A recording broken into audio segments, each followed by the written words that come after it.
I bet they wish they're going, God, I wish we would have signed them and before we knew. Because I don't think anybody expected the offensive place to be where I see something coming up on the bottom of the board there. He is getting expensive, yes. Yeah. I don't think anybody expected the offensive output, as much as we knew he was a cerebral defensive two-way player. It's he's putting points up and he's making a case for himself. So what do you do? I would hate to be the guys trying to negotiate that contract right now. Well, so that's the thing. Like, I know Mike Johnson. This was off topic, but Mike Johnson, I think today on TSN Radio said, I wouldn't be shocked if Pinner signed a 1-year deal offered by the team as a show me contract. And I'm like, I don't think that would be a good idea. Like, no, that would be he'd be Shane losing Pinto money. For me, untouchable. I'm getting there with you too. Yes. Yeah.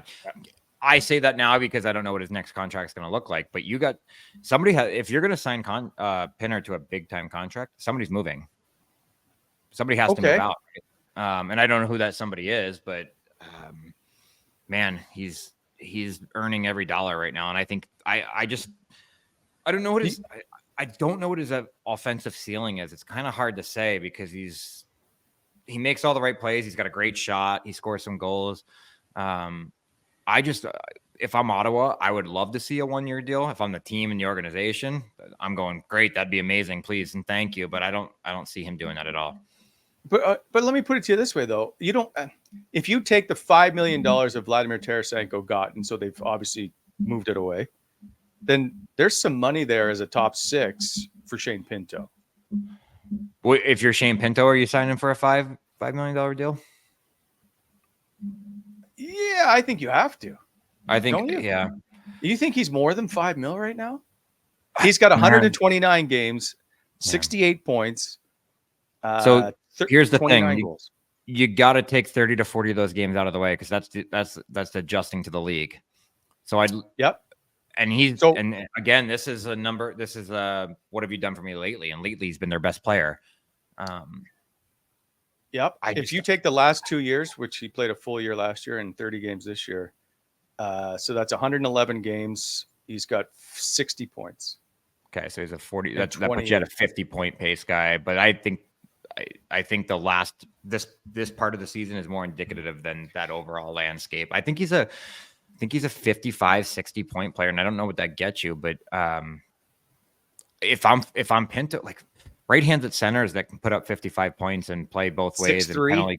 And they don't grow on trees. They're hard to come by. So he knows, and I don't know who his agent is. Do you? Yeah, we have looked it up in the past. I can never remember his name, but it's a separate, it's not like it's not a big name. It's not a no, but okay. I'll tell you in a sec. But I guarantee you they know it too, right? Yeah, like he's plus 11 on this roster, Bob. It's pretty impressive. They don't have enough players that aren't deficient, that aren't without faults defensively, and he's pretty damn close to unfaultable defensively.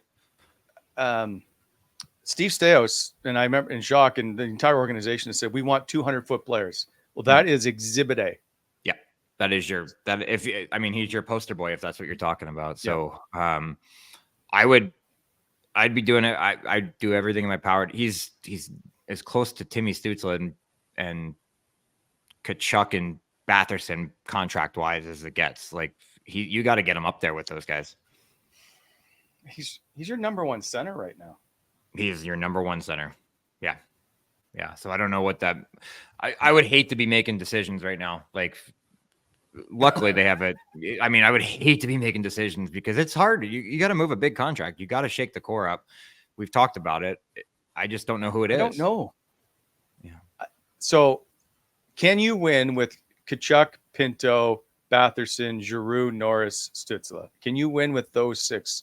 I guess that becomes the ultimate question. But how would you know if you don't have a goaltender?